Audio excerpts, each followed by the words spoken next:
32-year-old Theodore Edgecomb is charged with first-degree intentional homicide. Edgecomb's accused of shooting Jason Cleereman, an immigration lawyer in Milwaukee, Wisconsin. The shooting occurred after a traffic incident between the Cleeremans and Theodore Edgecomb. Jason Cleereman was a passenger in a car driven by his wife, Evangelina, that nearly hit Edgecomb, who was on a bicycle. Footage of the shooting and Edgecomb fleeing the scene was captured by nearby security cameras, which led to Edgecomb's identification. But Edgecomb fled the state and wasn't captured until 6 months after the shooting.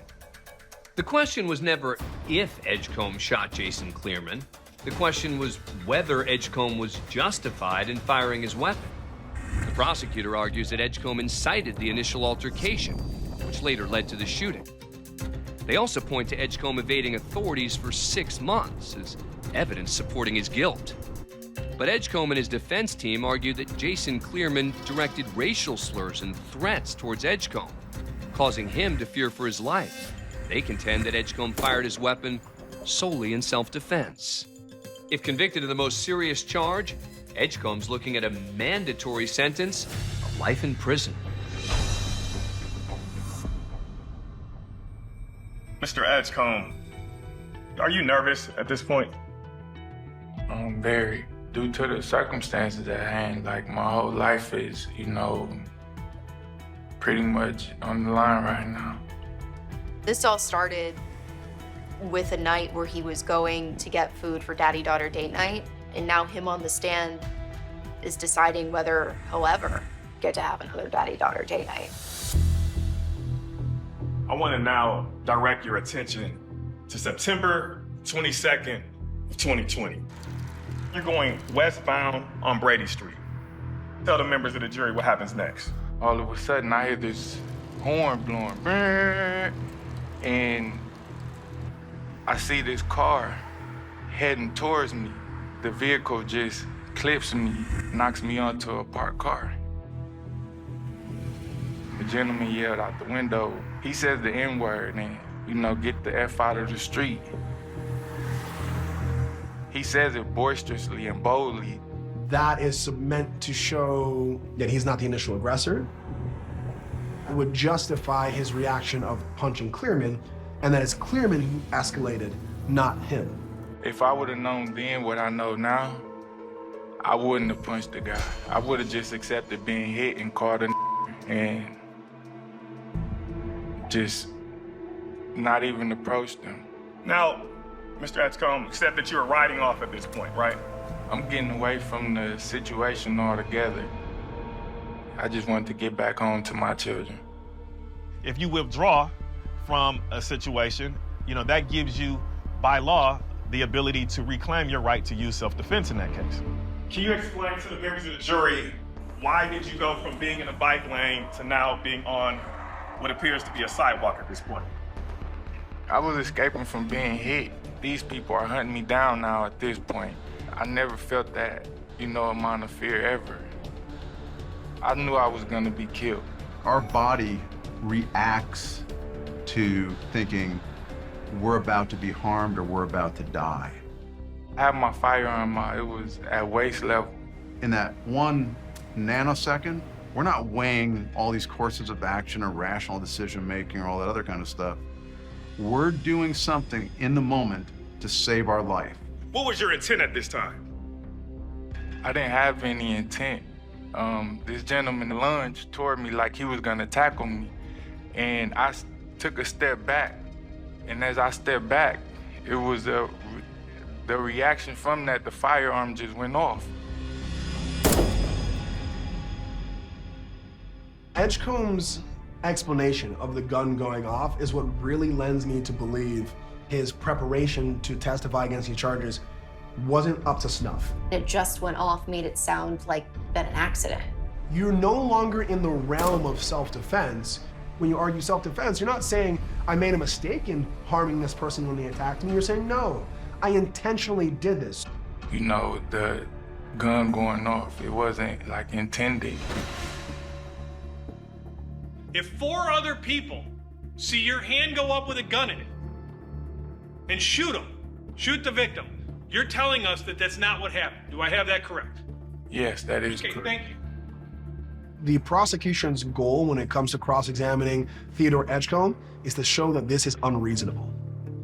If they can show that his actions were unreasonable and that he knew himself to be guilty, they win. You fled from the scene, correct? Yes, I did. And then you fled from the state, isn't that correct? Are you? Yes. A lot of this cross-examination was about consciousness of guilt. You knew you were guilty because of what you did the 6 months following this incident. After you left the scene, and then left the state, and then ditched the gun, and then lied to a Kentucky trooper, that's when you decided to say, what happened in Milwaukee? When the police ask you, isn't that correct? I just didn't expound on them questioning me because I didn't have legal representation. During his testimony, Edgecomb said the reason he evaded authorities for 6 months was to raise money for defense lawyers to represent him. The moment of the shooting, the moment you fled the state, you had 2 lawyers, didn't you? I'm not sure if these lawyers were even criminal defense lawyers. They were public defenders. Didn't they represent you on 2 open criminal cases? You don't know the 2 cases I'm referring to? Objection, Judge. Sidebar. Sidebar. Theodore Edgecomb has told his story of self-defense on the stand and faced tough questions from the prosecution. But Edgecomb's defense team has asked for a mistrial. They allege that because the prosecution brought up Edgecomb's previous criminal cases, the jury could be unfairly biased. We don't believe that the door was opened to mention that was a criminal case. I think that would be grounds for a mistrial. Arguably, the defendant was clearly lying. The defendant sat on the stand and said repeatedly that he didn't know he had criminal defense attorneys. That's hard to believe when someone had, at the time, a pending misdemeanor with 6 counts and yet a separate domestic violence case. The motion for mistrial is denied.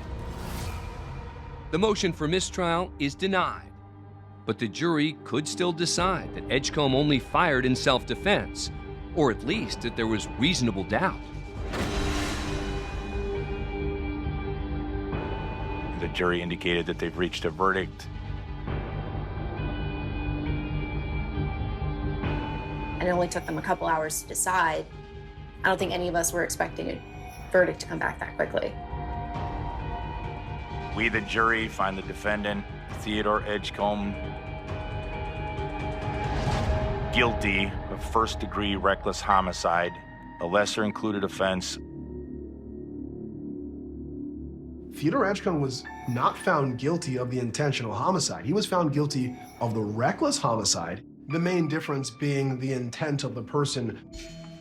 He repeated the phrase, "it just went off," at least 3 times, possibly more. A gun just going off isn't acting in self-defense. It's an accident.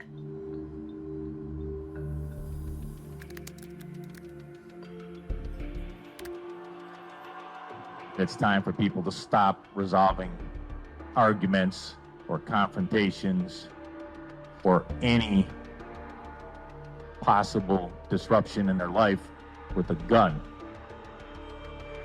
I'm sentencing the defendant as follows, largely following the state's recommendation. 25 years of initial confinement, 12 years of extended supervision. There is no winner in the trial. Jason Cleereman is dead. His wife lost her husband. Theodore Edgecomb is behind bars for the next 25 years. His daddy-daughter date night, his daughter will be an adult by the time he's out of prison. At the end of the day, nobody really wins.